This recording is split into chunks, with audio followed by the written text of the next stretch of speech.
Me confirman si se escucha, si se ve en mi pantalla, por favor. Sí se escucha, doctor. Gracias. Bueno, vamos a darle un minuto más para ver si todavía falta personas que se conecten. Somos 20.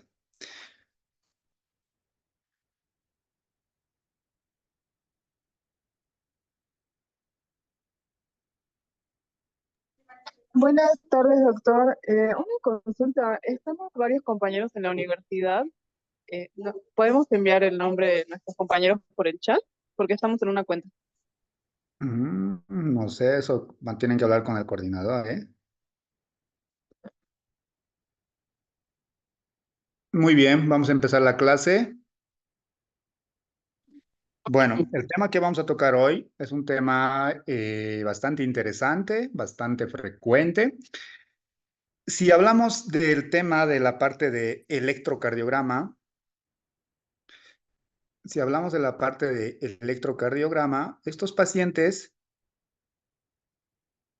disculpe, ¿qué ¿será pasó? será que me puede aceptar la solicitud para grabar la clase que pidieron en Pero dale, a ver, dale, coordinación? dale, dale. A ver, dale. Según yo ya acepté, ¿eh? ¿Está grabando? Sí, Ah, ya, ya. va que va. Entonces decíamos que estos pacientes pueden tener, por ejemplo, en este electrocardiograma, fíjense el intervalo PR, qué prolongado, ¿cierto? Entonces estos pacientes pueden tener bloqueos atrioventriculares de diverso grado. Pueden tener bloqueos de rama derecha, como vemos acá en la imagen, un bloqueo de rama derecha completo. Pueden tener bloqueo de rama izquierda, como vemos en la imagen. También pueden tener extrasístoles aisladas, extrasístoles en pareja y también pueden tener taquicardia ventricular no sostenida. Bueno, ya es todo lo que vamos a aceptar. Ya pasaron los 5 minutos. Ya los que no entran ya es muy tarde, ¿va? Porque no perjudican la clase. Muy bien. Entonces, si hablamos de alteraciones del ritmo, estos pacientes pueden tener bradiarritmias o taquiarritmias. No hay algo, no tienen una arritmia específica como tal. Entonces van desde bradiarritmias hasta taquiarritmias.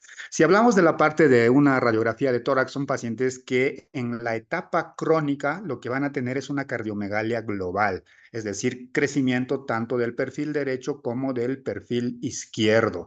La cardiomegalia global es una de las manifestaciones en la etapa crónica. En la etapa aguda, la radiografía puede estar incluso normal, ¿vale?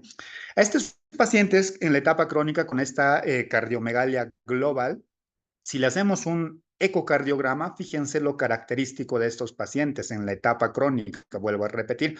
Fíjense, de este lado tenemos un corazón normal, fíjense acá el ventrículo izquierdo, la movilidad del ventrículo izquierdo, el tamaño del ventrículo izquierdo. Y fíjense de este otro lado, cómo el ventrículo izquierdo está totalmente dilatado, ¿no? A esto se llama miocardiopatía dilatada. La miocardiopatía dilatada puede ser de causa genética, pero en Latinoamérica la miocardiopatía dilatada generalmente está asociado a algo que se llama enfermedad de Chagas, ¿vale?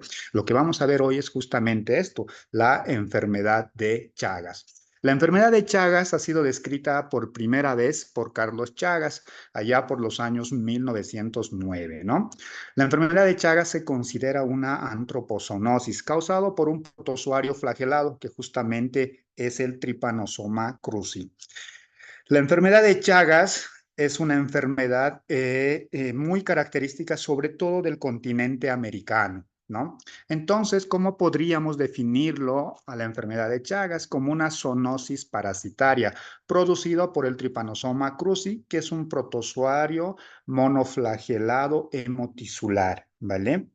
Es una enfermedad casi exclusiva del continente americano que va desde México hasta la parte del sur, allá a la parte más sur de Argentina y Chile, ¿no? Entonces va desde México hasta la parte más distal de Argentina y Chile.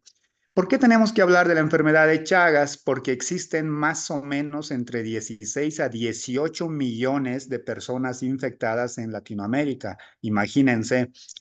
De estos 16 a 18 millones, 2 a 3 millones son chagásicos crónicos y estos chagásicos crónicos van a tener esta afectación a nivel cardiovascular, la miocardiopatía dilatada.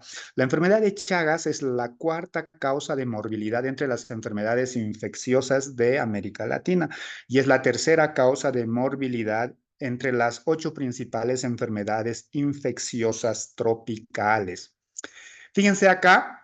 Vemos al parásito como tal, el Trypanosoma cruzi, en forma de tripomastigota. Esta es la forma infectante y es la forma circulante. En esta forma, el parásito infecta al ser humano, ¿vale? Ahora, ¿cómo se transmite la enfermedad de Chagas? Normalmente o la forma más frecuente de transmisión es por un vector. Hay varios vectores, el más frecuente y el que más predomina en Bolivia sobre todo es de este género, ¿no? Del triatoma, ¿vale? Ahora, el Trypanosoma cruzi tiene tres formas. La forma amastigota, en esa forma lo vamos a encontrar en el miocardio, por ejemplo. En esta forma de amastigota puede estar en el músculo o en el tejido nervioso. En la forma de epimastigote está en el intestino del vector, en el triatoma, ¿vale? Y en las heces, el parásito ya está en forma de tripomastigote. Entonces, como los parásitos en las heces ya están en forma de tripomastigote, entonces esta es la forma infectante, es la forma infectante del parásito, ¿vale? Ahora, la forma de transmisión pueden ser dos vías, ¿no? Domiciliario o silvestre. Domiciliario por animales domésticos, el perro o el gato. Y silvestre también puede ser por algunos roedores y sobre todo los mosquitos, ¿vale? Ahora, también hay animales que son reservorios, ¿no? Dentro de estos animales reservorios, es decir, que tienen el parásito pero no desarrollan enfermedad, podemos tener a los mamíferos domésticos, como ya dijimos, el gato o el perro, o también animales silvestres, ¿no? Que pueden ser reservorios, es decir, ellos tienen el parásito, pero no desarrollan la enfermedad como tal. El mecanismo de transmisión vectorial en un 80%, sobre todo en el área endémica, ¿no? Puede haber también un mecanismo de transmisión por la transfusión sanguínea en un 16%, transplacentaria en un 3% y otras vías. Dentro de otras vías está, por ejemplo, los trasplantes de órganos de manera accidental o también la parte orodigestiva, que lo vamos a ver más adelante. En un pequeño porcentaje, sí, pero también puede ocurrir. La principal causa o el principal mecanismo de transmisión de la enfermedad de Chagas es vectorial en un 80%, ¿vale? Ahora, si hablamos de vectores, todos estos pueden ser los vectores. Todos estos al final son triatomos, son insectos que pueden tener como tal al parásito. Pero en Bolivia el principal es este de acá. Este de acá, que es el Triatoma infestans, es el que está predominando, sobre todo en Bolivia, ¿no? Igual en la parte de Brasil tienen otros nombres y así en diferentes áreas este vector tiene diferentes nombres. En Bolivia es el Triatoma infestans, que es el que predomina, ¿vale? Ahora, ¿dónde encontramos este vector? Lo podemos encontrar en casuchas como estos de acá, en el trópico, en la parte de la Amazonía. Lo encontramos ahí. Ahí viven estos insectos, ¿no? Ahí viven estos triatomas en casuchas como estas de acá, en casuchas que tienen las casas así, las paredes con esas grietas que vemos ahí en la imagen, ahí viven estos insectos, ¿no? O en casuchas como estas de acá, en las maderas, entonces ahí viven estos insectos y son los principales responsables de la transmisión de la enfermedad de Chagas. En cuanto a la patogenia, el mecanismo patogénico de la enfermedad aún es controversial. La patogenia puede explicarse desde una causa parasitaria o una causa autoinmune, ¿vale? El Trypanosoma cruzi presenta tropismo positivo por las neuronas autonómicas, no solo por las neuronas autonómicas, también presenta tropismo positivo por el miocardio como tal, por ejemplo. Y esto hace que y esto juega un rol importante, fundamental en las manifestaciones clínicas que van a tener estos pacientes, sobre todo en la etapa crónica. En la etapa aguda, hay pacientes que pueden pasar la sintomatología de manera desapercibida, ¿vale? En la etapa crónica es el problema.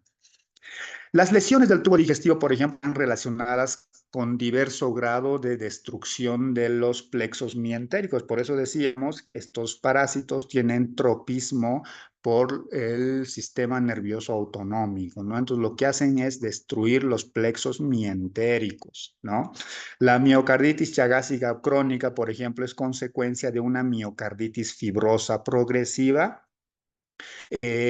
generalmente secundario directamente por el parásito como tal o secundario a una respuesta inmunitaria, ¿no? Ahora, la clínica va a tener tres etapas: la etapa aguda, la etapa crónica indeterminada y la etapa crónica sintomática. En la etapa aguda tienen dos fases o dos formas de presentación. Etapa aguda con puerta de entrada aparente. Acá vamos a encontrar el famoso signo de Romaña o el chagoma de inoculación, pero puede también presentarse una etapa aguda con puerta de entrada inaparente, ¿vale? La etapa crónica indeterminada, a esto le llamamos silencio clínico. Acá el paciente no presenta ninguna manifestación clínica. Esta etapa crónica indeterminada puede durar años, 3 años, 5 años, 10 años, 15 años, hasta 20 años. Durante este tiempo el paciente literal es asintomático. Lo único que acá puede presentar el paciente son las reacciones serológicas positivas, porque signo sintomatología en la etapa crónica indeterminada el paciente no va a presentar. ¿Dónde presenta clínica el paciente? En la etapa crónica sintomática, es decir, 10, 15 o 20 años después.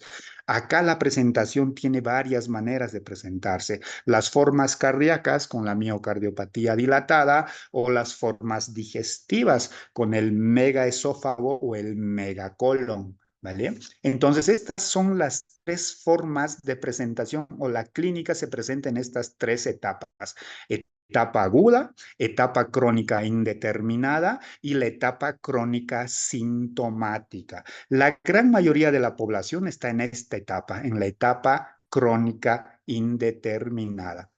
La etapa aguda incluye cuadros adquiridos ya sea por vía vectorial, vía transfusional, trasplante de órganos, reactivación en inmunodeprimidos, transmisión congénita o de manera accidental. La etapa aguda, cualquiera sea la vía de transmisión, van a tener la etapa aguda. Y esta etapa aguda se caracteriza por alta parasitemia en sangre y también invasión tisular, es decir, el parásito lo vamos a encontrar en la sangre circulante y también en el tejido, porque tienen harta o bastante invasión tisular. ¿Cuánto dura la etapa aguda? Más o menos entre 30 a 60 días. Es frecuente la presentación como un síndrome febril prolongado y también puede tener visceromegalias. Hay pacientes que van a tener esta presentación con síndrome febril prolongado y visceromegalias, pero hay pacientes que van a presentar esta etapa totalmente asintomático. Pueden tener microadenopatías generalizadas, un edema discreto generalizado, o también pueden tener datos de miocarditis. Al estar el parásito de manera directa en el miocardio y esto causar una destrucción del miocardio como tal, entonces estos pacientes pueden tener datos de miocarditis. Algunos, no todos ellos. En la etapa entonces pueden presentar algo de esto algunos pacientes y otros pacientes prácticamente van a pasar asintomáticos. Es de ahí que esta enfermedad pasa desapercibido hasta la etapa crónica cuando presentan las famosas megalias, ¿vale? En la etapa aguda decíamos que pueden tener esto que se llama el signo de Romaña, que es el complejo oftalmoganglionar o signo de Romaña. Fíjense el edema de este lado de acá, ¿verdad? Entonces el parásito ingresó por acá. ¿Qué pasó? Que el parásito probablemente hizo una picadura en la mano del paciente y el paciente muchas veces lo que hace es rascarse con la mano y ingresa las heces del parásito a través del ojito, ¿no? Y se presenta este signo que se llama signo de Romaña. Complejo oftalmoganglionar o signo de Romaña. Esto presentan los pacientes en la etapa aguda de la enfermedad de Chagas o como este de acá, ¿no? Signo de Romaña. Fíjense acá, el signo de Romaña en un paciente pediátrico, ¿no? Y también pueden tener esto de acá, que se echa goma de inoculación, acá, ¿no? Cuando el parásito deposita las heces justo por ahí y ahí ingresa el parásito en forma de tripomastigota, decíamos, ¿verdad? Entonces esto lo llamamos chagoma de inoculación. Entonces en la etapa aguda los pacientes pueden presentar estos dos signos, ¿no? El signo de Romaña y el signo de chagoma de inoculación. La etapa crónica indeterminada, el silencio clínico, ¿no? Acá los pacientes pueden presentar parasitemias transitorias, es decir, hay etapas donde no encontramos al parásito en sangre. Podemos detectarlo, pero va a ser muy raro encontrarle al parásito en sangre. Si los parásitos normalmente pueden estar en el tejido donde presentan mayor tropismo, ¿no? Pero acá en esta etapa crónica indeterminada, en el famoso silencio clínico, entonces, acá es muy difícil poder encontrar el parásito en sangre o es muy raro encontrarlo, el parásito en sangre. Aproximadamente el 70% de los pacientes los encontramos en esta etapa, ¿no? En la etapa crónica indeterminada, donde el paciente habitualmente está asintomático. La etapa crónica sintomática, caracterizado sobre todo por el compromiso visceral, preferentemente cardíaco y digestivo. A nivel cardíaco, ¿qué va a presentar? La miocardiopatía chagásica, que es la miocardiopatía dilatada. Es ese corazón que vimos en el ecocardiograma, ¿no? Un ventrículo izquierdo totalmente dilatado.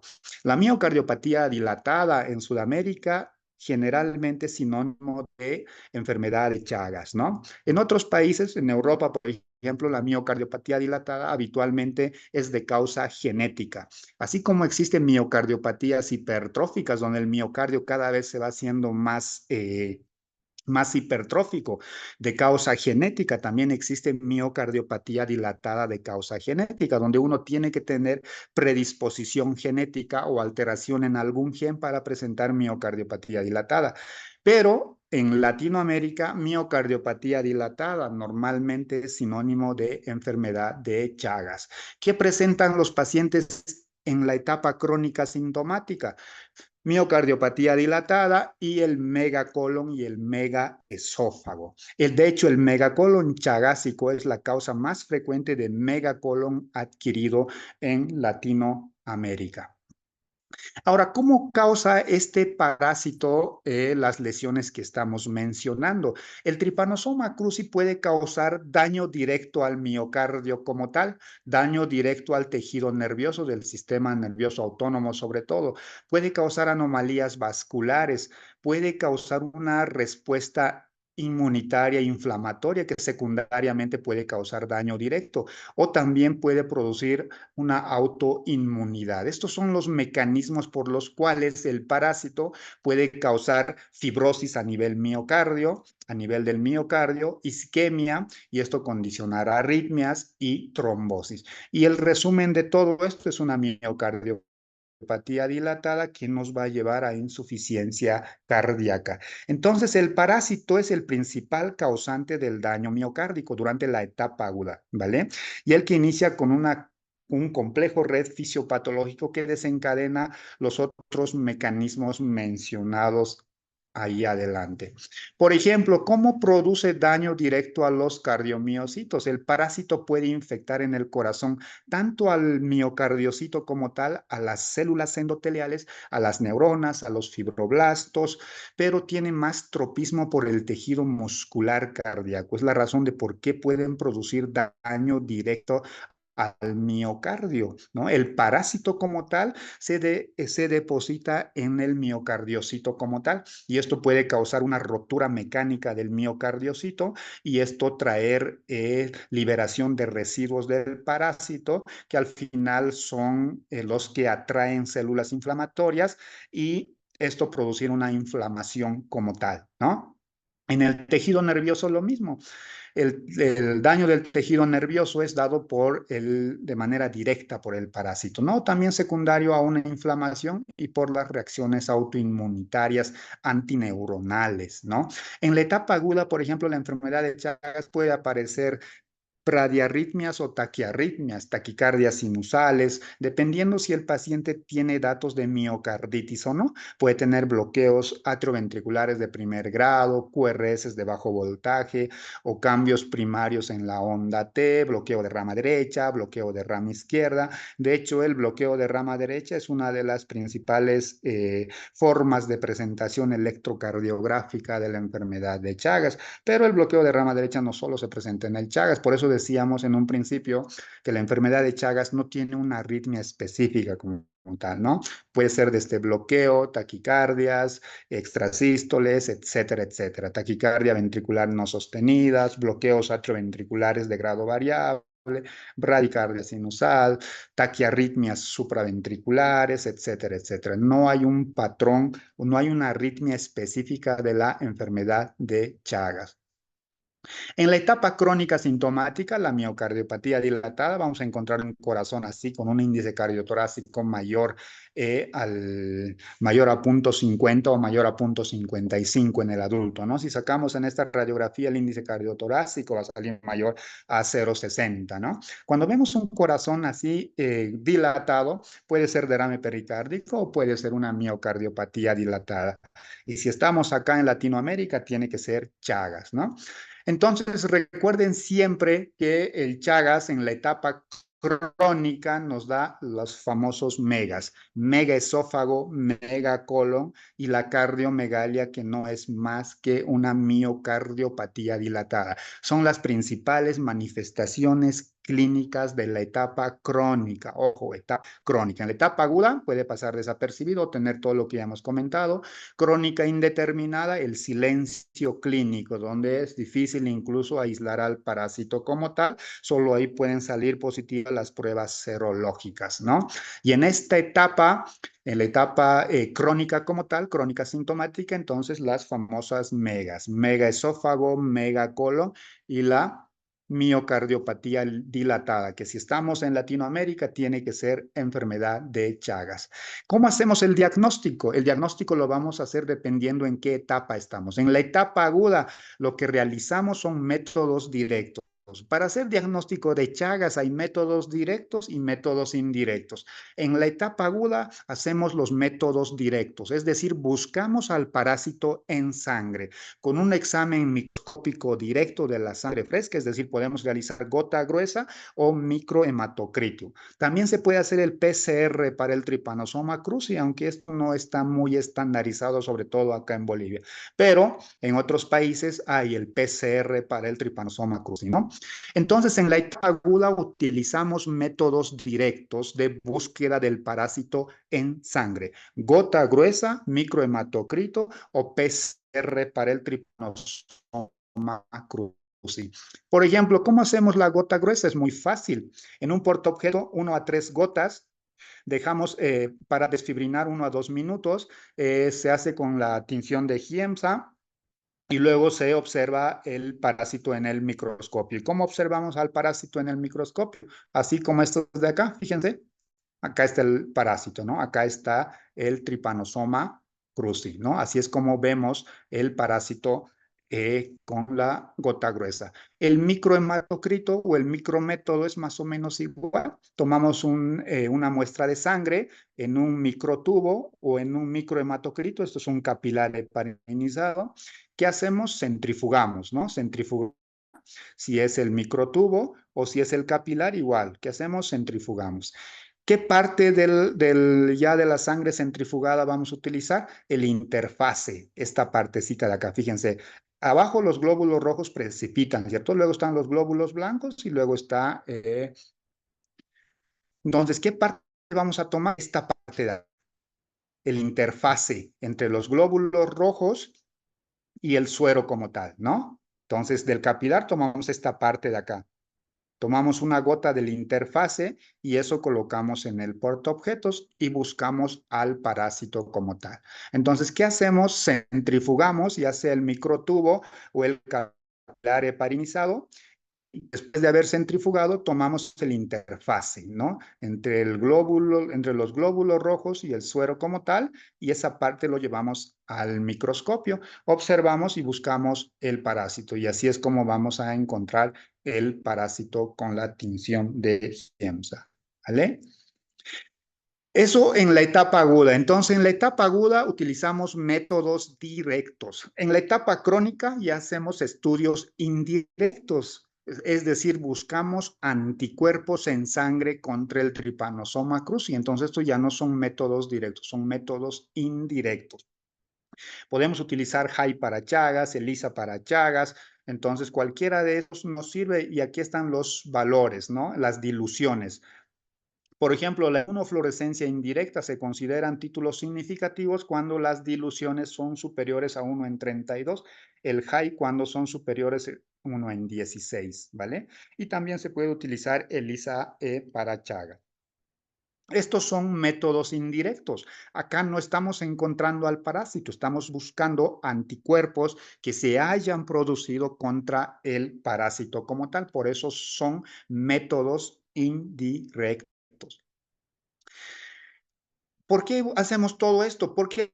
Porque el parásito en sangre, fíjense, esta parte de la línea roja, lo encontramos, o sea, la parasitemia en sangre es alto los primeros días, semanas, más o menos en la fase aguda, ¿no? De 0 a 6 meses dura más o menos la fase aguda. En esa fase aguda podemos encontrar el parásito en sangre. ¿Por qué? Porque las concentraciones del parásito son altas en sangre.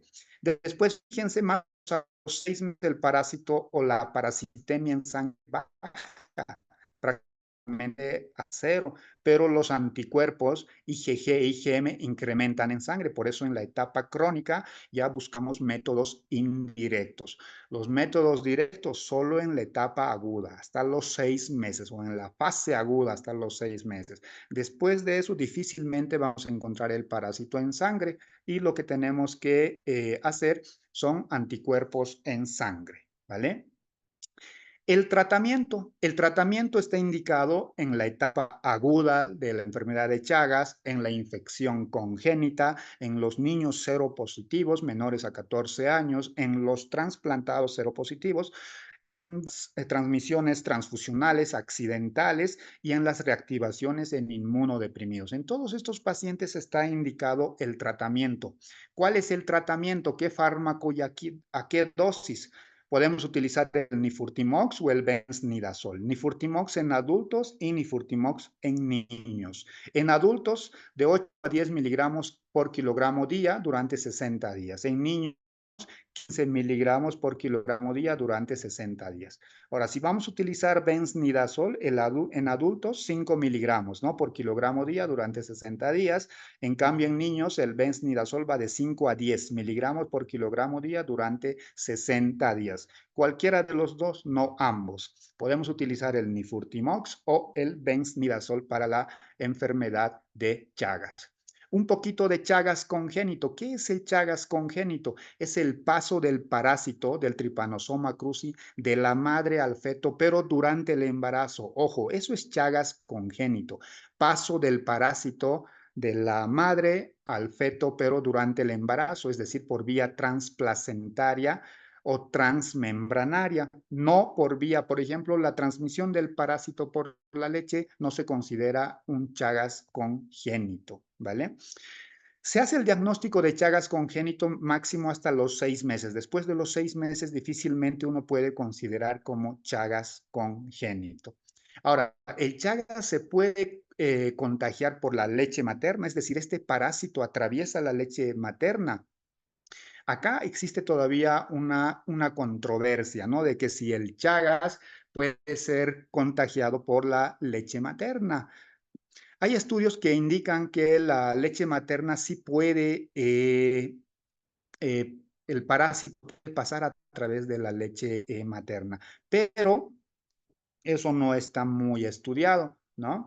¿Por qué? Porque hay estudios que sí vieron que hay casos reportados donde indican que el recién nacido tuvo la enfermedad de Chagas o el parásito pasó a través de la leche materna, pero esto algunos estudios también lo han desmentido, por así decirlo, porque actualmente la tendencia es mayor a que el parásito no atraviese la leche materna, ¿no? En los pacientes que se pensó que el parásito pasó por la leche materna, no era justamente a través de la leche materna, sino que esas madres que contagiaron al bebé con el parásito como tal tenían grietas en el pezón, ¿no? Es decir, que el parásito entró al niño a través de la sangre. Como la madre tenía grietas en el pezón, entonces empezó a sangrar y como el niño pues lactaba la leche, entonces el parásito sí entró al niño, pero fue a través de esas grietas, a través de la sangre, ¿no?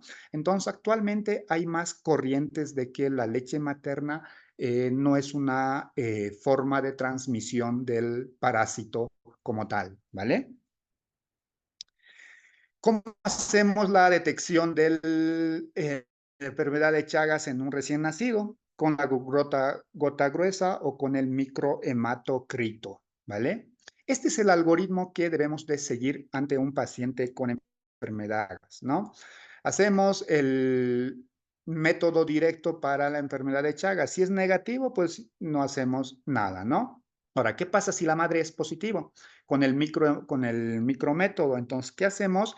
Al recién nacido tenemos que hacerle micrométodo de la sangre del cordón umbilical o directamente sangre periférica del recién nacido, ¿no?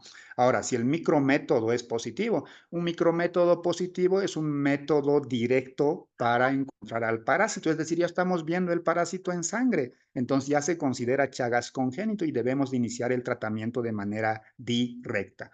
Pero si el micrométodo sale negativo, debemos de hacerle un segundo control o un segundo micrométodo antes de los 6 meses, preferencialmente entre el día 15 y el día 45. Si vuelve a salir negativo, debemos de hacerle un control serológico cuantificado más o menos entre el 6º mes y el año de edad. Si al año de edad vuelve a salir la serología negativa, recién consideramos niño sano, ¿no? Si la serología da positivo a los 12 meses, debemos de iniciar el tratamiento. Si tenemos una serología débilmente positiva, hacemos un control serológico a los 3 meses después. Si vuelve a salir positiva, iniciamos tratamiento contra la enfermedad de Chagas, ¿vale? Este es el algoritmo que tenemos que seguir si tenemos a una madre con enfermedad de Chagas, ¿vale? Las manifestaciones clínicas del recién nacido pueden ser asintomáticas entre un 70-80%. La clínica de los recién nacidos con Chagas congénito es inespecífica. Pueden tener sintomatología de manera precoz o de manera tardía. La sintomatología, pero tiene un valor predictivo muy bajo. ¿Por qué? Porque es bastante inespecífica. ¿Qué pueden tener los niños o los recién nacidos con Chagas congénito? Pueden tener hepatomegalia, esplenomegalia e ictericia, ¿no? Eso es lo que pueden tener estos pacientes, pero les digo que es bastante inespecífica. La ictericia, por ejemplo, es muy inespecífica. Todos los recién nacidos, normalmente después de las 24 horas, tienen ictericia por destrucción de los glóbulos rojos. Pueden tener cierto grado de hepatomegalia o esplenomegalia, aunque la hepatomegalia y la esplenomegalia también pueden ser secundarios a otras causas y no ser secundario al Chagas congénito como tal. ¿Cuál es el tratamiento del Chagas congénito? Benznidazol. 10 miligramos por kilogramo día dividido en 2 tomas durante 30 días. Se comienza con 7 miligramos y después, posterior a los 7 miligramos, y lo hacemos controles semanales y luego recién incrementamos la dosis a 10 miligramos. Este es el algoritmo del Chagas congénito. Entonces, iniciamos el tratamiento, preparamos el tratamiento y administramos la primera dosis junto con la madre, ¿no? ¿Cómo hacemos el tratamiento? Benznidazol, 7 miligramos por kilogramo día, dividido en 2 dosis cada 12 horas durante una semana, ¿no? Le entregamos el medicamento a la mamá para los 7 días. La mamá regresa al día 7 para su control y ahí tenemos que valorar nosotros y observar reacciones adversas u efectos adversos. Si no tiene reacciones adversas, entonces incrementamos la dosis a 10 miligramos por kilogramo día, ¿no? Así hasta el día 30 y hacemos un control hasta terminar los 30 días de tratamiento. Terminamos los 30 días y hacemos un control serológico 6 meses después, ¿vale? Este es el algoritmo que tenemos que seguir en los pacientes que tienen o en los recién nacidos con Chagas congénito. Este es el algoritmo que tienen que aprenderse y el otro algoritmo es este de acá, de la madre embarazada, ¿no? ¿Qué hacemos una madre con Chagas positivo? Chagas negativo, pues no hacemos nada. Chagas positivo, seguimos este algoritmo, ¿vale? El micrométodo o los métodos directos, si sale positivo, pues ya no hay vuelta que hacer, ¿cierto? Porque si una prueba positiva de método directo es positiva, es porque realmente estamos encontrando el parásito en sangre y ya necesita tratamiento. ¿Por qué? Porque es un método directo, ¿vale? Muy bien, esto es Chagas congénito. Terminamos justo en los 40 minutos. Cualquier duda o consulta lo platicamos en la siguiente clase. Espero que hayan puesto sus nombres todos. Doctor, una pregunta. Dime, antes que ¿Esto va a se... entrar al parcial? Obvio. Ay, qué bueno. Bueno, adiós, pórtense bien.